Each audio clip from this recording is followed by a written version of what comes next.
ফেসবুকে ঘোষণা দিয়ে ইয়াবা ব্যবসায়ীর আত্মসমর্পণ। বাংলাদেশের কক্সবাজারে ইয়াবা ব্যবসায়ী হিসেবে অভিযুক্ত একজন ইউপি সদস্য ফেসবুকে ঘোষণা দিয়ে আত্মসমর্পণ করেছেন। অন্যদিকে সেখানে ইয়াবা ব্যবসায়ীদের বাড়িতেও নৌকায় হামলা চলছে বলে খবর পাওয়া যাচ্ছে। টেকনাফ সদরের ইউনিয়ন পরিষদের সদস্য এনামুল হক নিজের ফেসবুক টাইমলাইনে মঙ্গলবার ঘোষণা দিয়ে আত্মসমর্পণ করতে যান। গত 15 জানুয়ারি বিকেলে তিনি নিজের ফেসবুক প্রোফাইলে প্রিয় মাতৃভূমি টেকনাফবাসীর সম্বোধন করে যে স্ট্যাটাস দেন, সেখানে লেখেন আত্মসমর্পণ অনুষ্ঠান যাত্রা শুরু করছি। আত্মসমর্পণের জন্য যাওয়ার সময় তার সাথে একজন পুলিশ সদস্য এবং একজন স্থানীয় সাংবাদিক ছিল বলে সে ওই ফেসবুক পোস্টে জানায়। এনামুল হকের বড় ভাই হাফেজ মাওলানা নুরুল হক তার ভাইয়ের আত্মসমর্পণের খবর নিশ্চিত করেছেন বিবিসি বাংলাকে। তিনি জানিয়েছেন তার ভাইকে নিয়ে গেছে, কিন্তু কোথায় নিয়ে গেছে সেটা তাদের জানা নেই। যতটুকু জানে পুলিশ লাইনের কোথাও আছে। আমরা যোগাযোগ করেছিলাম, বলা হয়েছে চিন্তার কিছু নাই। আরো জানান শীঘ্রই আনুষ্ঠানিকভাবে তাদের অপরাধ বিবেচনা করে কি সাজা দেয়া হবে সেটা জানানো হবে বলে তাদের বলা হয়েছে। তিনি বলেন, কিছুদিন আগে সরকারের মাদক বিরোধী অভিযানের সময় ক্রসফায়ারে দেওয়ার জন্য যে গায়েবী তালিকা করা হয়েছিল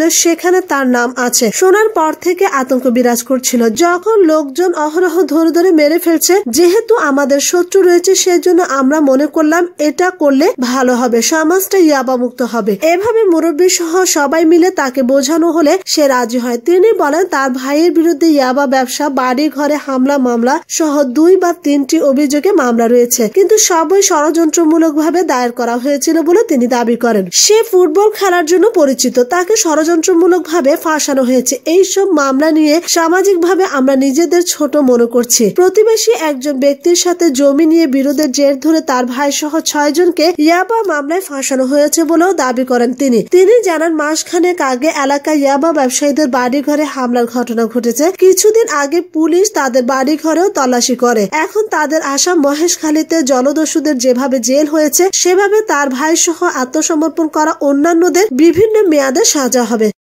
এবার ভিন্ন প্রসঙ্গ, জনগণের ঐক্যের মাধ্যমে বিজয় অর্জন করতে হবে বলেছেন ফখরুল। বিএনপি মহাসচিব মির্জা ফখরুল ইসলাম আলমগীর বলেছেন, জনগণের ঐক্যের কোনো বিকল্প নেই। জনগণের ঐক্যের মাধ্যমে বিজয় অর্জন করতে হবে। কেউ যদি মনে করেন এককভাবে সংগ্রাম করে গণতান্ত্রিক বিজয় লাভ করবেন, তাহলে তিনি সত্যটা উপলব্ধি করতে পারছেন না। বুধবার জাতীয় প্রেস ক্লাবে জাতীয় পার্টির প্রয়াত ভারপ্রাপ্ত চেয়ারম্যান ATM ফজলে রাব্বি চৌধুরীর স্মরণ সভায় তিনি এসব কথা বলেন। গত 27 ডিসেম্বর হৃদরোগে আক্রান্ত হয়ে মারা যান সাবেক এই মন্ত্রী। মির্জা ফখরুল বলেন, একাদশ জাতীয় নির্বাচনের ফল তারা মানেন না। এই নির্বাচন বাংলাদেশের জনগণ ও আন্তর্জাতিক বিশ্ব প্রত্যাখ্যান করেছে। এখন দেশের প্রতিটি রাজনৈতিক দলের দায়িত্ব হচ্ছে নেতা কর্মীদের মধ্যে যেন হতাশার জন্ম না হয় সে বিষয়ে পদক্ষেপ নেওয়া। অন্যদিকে জাতীয় ঐক্যকে আরো সুদৃঢ় করার প্রক্রিয়ায় এগিয়ে নিতে হবে। তিনি বলেন, এই সরকারকে পরাজিত করতে জাতীয় ঐক্য ফ্রন্ট এবং 20 দলীয় জোটের সেতু বন্ধন আরো দৃঢ় করা প্রয়োজন। ঐক্যের কোনো বিকল্প নেই। ঐক্য ফ্রন্ট এবং 20 দলীয় জোটের মধ্যে বিএনপি সেতু বন্ধন তৈরি করেছে।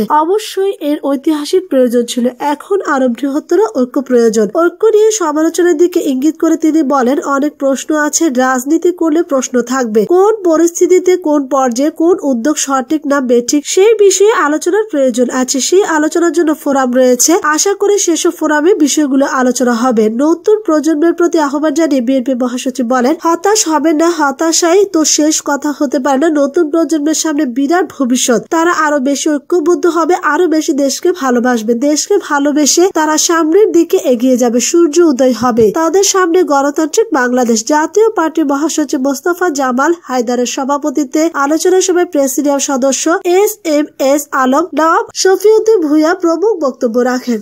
এবার ভিন্ন প্রসঙ্গ, সংসদে না থাকলেও বিরোধী দল হয়। গত 30 ডিসেম্বর নির্বাচনে 8টি আসনে জয়ী জাতীয় ঐক্য ফ্রন্ট নির্বাচিত সাংসদেরা শপথ নেবেন কিনা তা নিয়ে রাজনৈতিক মহলে বিতর্ক চলছে। সরকারি দলের নেতারা গণতন্ত্রের স্বার্থে তাদের সংসদে যাওয়ার সৎ উপদেশ দিয়ে যাচ্ছেন, আর বিএনপি নেতারা প্রশ্ন তুলেছেন, যেখানে বিরোধী দল ভোটই করতে পারেনি সেখানে সংসদে গিয়ে কি হবে। সেই প্রশ্নের উত্তর পাওয়ার আগে সরকারি দল নির্বাচন উত্তর সংলাপ নিয়ে নতুন বিতর্কে জড়িয়ে পড়েছে।